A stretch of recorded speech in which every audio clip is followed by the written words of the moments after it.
What's up, my friends? Welcome back for another video. In this one, we're gonna be going through some old video footage I have from my first deployment to Iraq during Operation Iraqi Freedom. I have got a ton of footage. Some of it's just garbage stuff. I didn't know what the hell I was doing. I mean, we're talking about this was like back in like 2004 time frame, 2005, somewhere around there. And you know, I wasn't really that big into making videos. I was still pretty early in making videos, so you know, I didn't really have any kind of like rhyme or reason to what I was recording or anything like that. Just sometimes I hit record because it was fun, and it usually was like worthless footage, I guess. But digging through some of that, there is a few clips that maybe is kind of fun to share with you guys so you guys can check it out. And some clips, the video quality is probably garbage, but nonetheless, we're gonna show a few of those clips, a handful of them, talk a little bit about them, and get a chance to see a little bit of the footage that I captured during my first deployment to Iraq. So let's dive into it. Let's come over to the computer and let's react to some of the footage I got.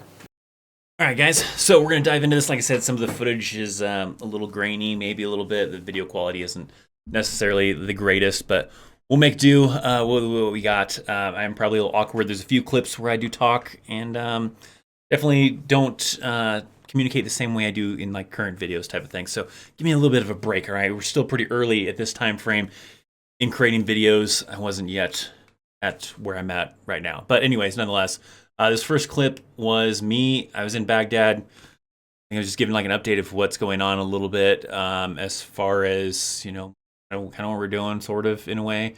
We're in Baghdad International Airport area. This is before we ended up moving to the northern part of Iraq, and then kind of talked about that. So let's check out what I have to say here, and see how this goes. So here we are in Baghdad International. We're out here doing a little maintenance on our vehicles, checking everything out, get everything ready for mission accomplished. Fun stuff. Super fun stuff, right? Just a really quick clip. The thing, like, I've seen a lot of these video clips, like there's a lot of wind noise, a lot of background noise. I don't remember what camera I was using at this point in time, but it wasn't the greatest kind of camera, but it worked. It got the job done. But yeah, I was in the motor pool. I remember in that clip, I had the idea of wanting to make a movie of like my deployment, which I kind of did. It wasn't the greatest thing. It's on YouTube. It's in there somewhere. So if you guys really super sleuths and want to find it, you can find it. But that was kind of the idea. I was just kind of recording some stuff, make this little video, make this movie that I was going to eventually make. But I did eventually make it. It just wasn't the greatest of what I really wanted it to be. This one I remember is the really weird one, as far as like me, like, I don't know, I'm like not very confident with talking to the camera. I don't know what the deal was, but me talking about us being in Baghdad for a little bit, and then I think we're getting ready to move. So you'll kind of get to see the awkwardness of Chris before he really kind of started getting a feel for how to talk to the camera and all that kind of fun stuff, I guess. So here we go. Well, only been in the Baghdad area now for about 2 weeks maybe, I think. Now today we're going to be preparing to move north into the Mosul area. So it'll be a little bit better, hopefully there. We'll see. So hopefully the trip goes well and everything, and everything turns out okay. Yeah, I guess that's me trying to like be like optimistic, like not necessarily trying to make it sound like everything's gonna be great because I don't know, but also trying not to make it sound like, you know, it's gonna be scary. I don't know what I was trying to do, but the mumbling thing, kind of a thing. It's kind of mumbling. It's kind of like just me, just I don't know. Hey guys, we're gonna be going to North Iraq area. I don't know. It's just awkward. Me doesn't really know how to talk to the camera just yet. Feeling things out. Awkwardness. This next clip kind of shows you like the dust devils, like in Iraq, right? You have dust devils in the United States too, but in Iraq, just because of the way the dirt is, the sand is, and everything like that, dust devils look huge because it's such fine and like poofy kind of sand. There's areas in probably, you know, the United States that are like this too, but you know, I'm going to show you like this little footage that I captured. I think we're in the back of a 5-ton truck, and this dust devil is near us. There's a video clip somewhere, as I couldn't find it for this video, where we drove through one because the driver was like, yeah, let's mess with these dudes that are in the back of the truck and let's drive through this sandstorm. I wasn't able to find that one, so I just have this one that I captured as we were, I think, coming back from somewheres and heading back to where our living area was at. And a bunch of us are piled in the back of a 5-ton, and I'm capturing some footage of this dust devil that's kind of going on.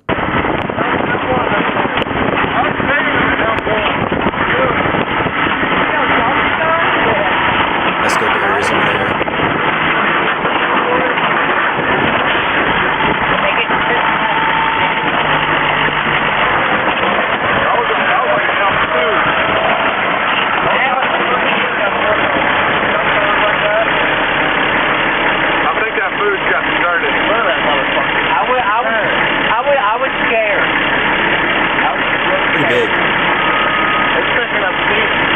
it's hard to tell the size. I mean, the footage isn't the greatest too, but like you see my mouse cursor, yeah. So you have these Husco barriers. I mean, these things are about, I don't know, 5 foot something height wise, and then there's quite a few of them going ways. I mean, this over here is a porter potty.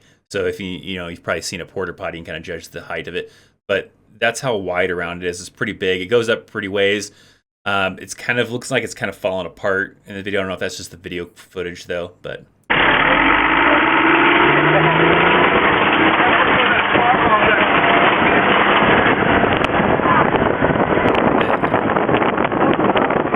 Now you can kind of see it a little bit better.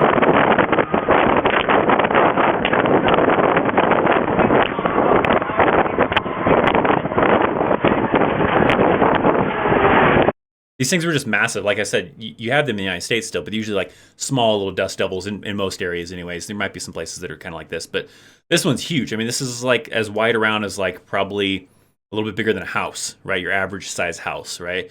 And these things would just come through and just jack stuff up. You know, it's not like a tornado type of thing to where it's going to rip apart stuff, but it's going to mess stuff up good enough to, you're going to get sand and everything like that. Like they would come through the tents and they wouldn't like tear apart the tents usually, but they would be just enough to where your entire tent is like filled with sand now. Now your sleeping bag's got a bunch of sand in it.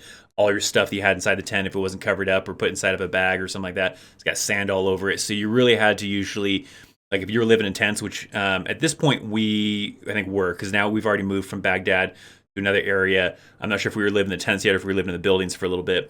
But when we were living in the tents, they had it to where you would be, gone somewheres, and then this thing would rip through and you come back and everything was just covered in dirt. So it was usually best, like if you had a laptop or something else, to hide that stuff inside your sleeping bag, inside of a bag, because if you come back, it may be covered in dust because of a dust devil that went through or a sandstorm. That is fucked up. Well,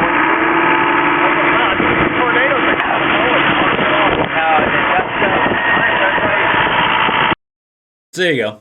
Those things were pretty massive and pretty crazy. I have footage. I couldn't find it, but I have footage somewheres of a sandstorm just getting crazy through the area, and one of the other guys that I knew trying to come back from the porta potty from it, and it was just nuts. You'd get these sandstorms that come through, and it was like just crazy. You couldn't see very far. Sand is just everywhere. It was ridiculous if you've ever been in one of those kind of Iraqi type of sandstorms. This next one is like a short little clip that just kind of shows us driving down the roads of Baghdad area or Iraq area. I don't remember where specifically this is at, but you have a policy like when we were there that, civilian vehicles couldn't intertwine with us. They stayed away from us and everything like that. We're taking up the whole road type of thing. You can't pass us on the road. You can't, if you're on the road, you have to pull off to the side, all sorts of things.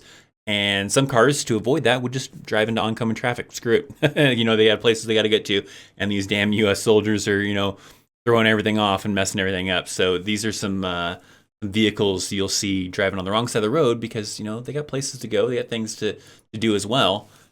And U.S. military is probably slowing them down from being able to do that.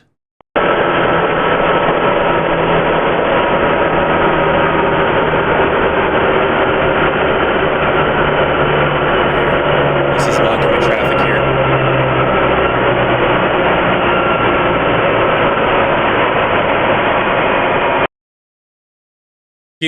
Short little clip kind of a thing, nothing too crazy with that one, but just mainly showing you how like the U.S. military, when you're in that area during that time frame anyways, pretty much ruled the roads. So it was kind of crazy that,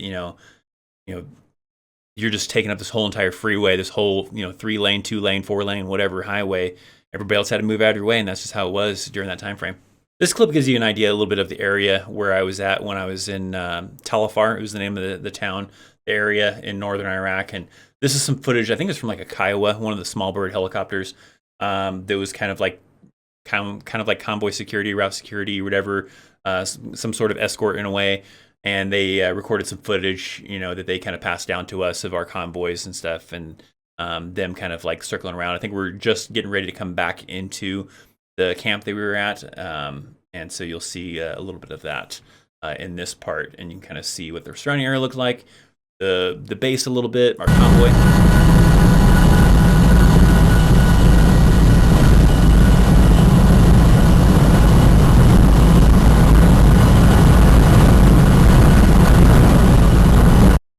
we're all bunched up here because this is the gate up here. So we're kind of starting to bunch up. Normally you keep pretty good distance in between vehicles, but we're starting to bunch up now because we're getting ready to come through the gate. So we're right up here. There's security and everything up there. I think right here is even maybe a Bradley or something. I can't tell from right there though, but maybe more security right there. So there's security all around us.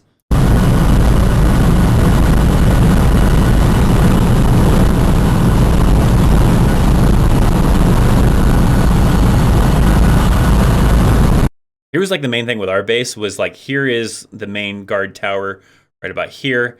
And then there's this big open space before you start getting into the built up area of our base. So it really helped us for like mortar attacks, because if they did try to mortar attack us, it usually landed in this area out here, because there's such a big buffer in between, because you'd have to get close enough to get to it. What they had for like mortar capability, artillery type of capability, wasn't good enough to be able to reach us out here from a farther out distance. So in order to reach us inside there, they would have to get close enough, which, you know, our guard towers are all over the place. We would just see that stuff.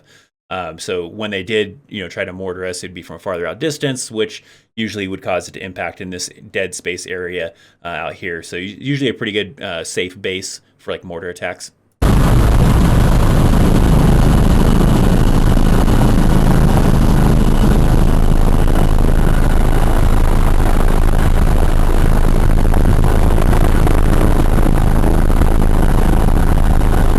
And that's it. And he's really just circling back towards the convoy.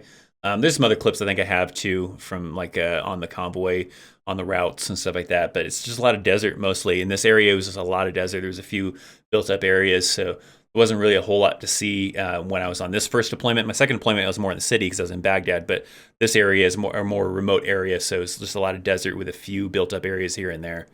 Here's just a fun little clip. I wanted to try to put my night vision, the NVGs, up to my camera to see if I can kind of like use it as NVG. Obviously, you have cameras nowadays that do that. I think even probably back then too. I think you probably had that too. But the camera I had obviously couldn't do that capability. So I was like, hey, I wonder if I could like just record through the NVGs to get like this cool night vision type of effect, which it worked obviously. And I'm inside of a tent, but it kind of shows you like the you have to have some light for it to work. Some people just assume that, you know, oh, pitch black, you can use NVGs. No, you got to have a little bit of light. And this kind of shows that too, because I'm trying it out inside of a tent.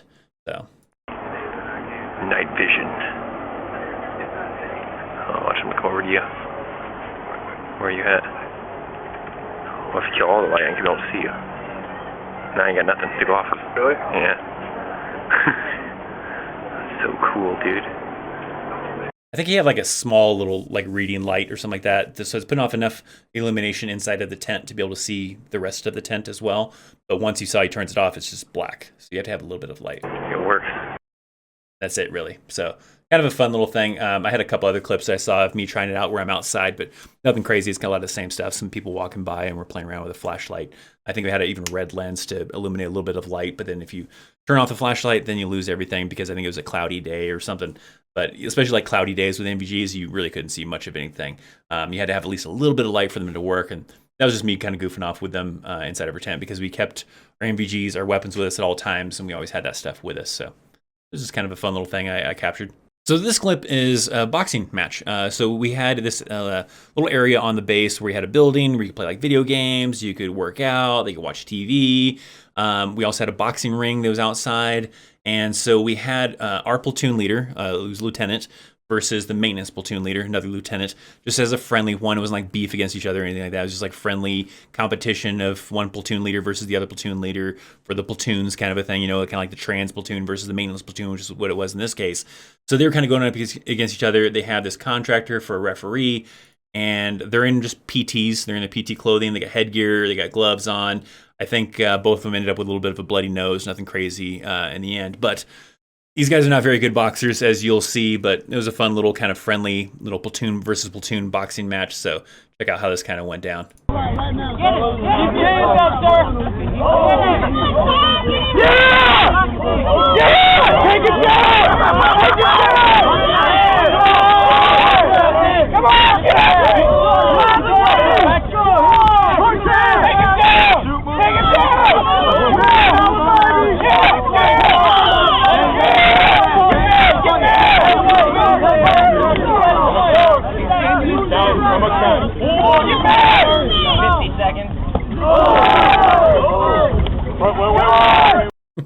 So there you go. Obviously, none of them went on to be pro boxers. I think one of them, the platoon leader that was from my platoon, I think he's now a real estate agent now.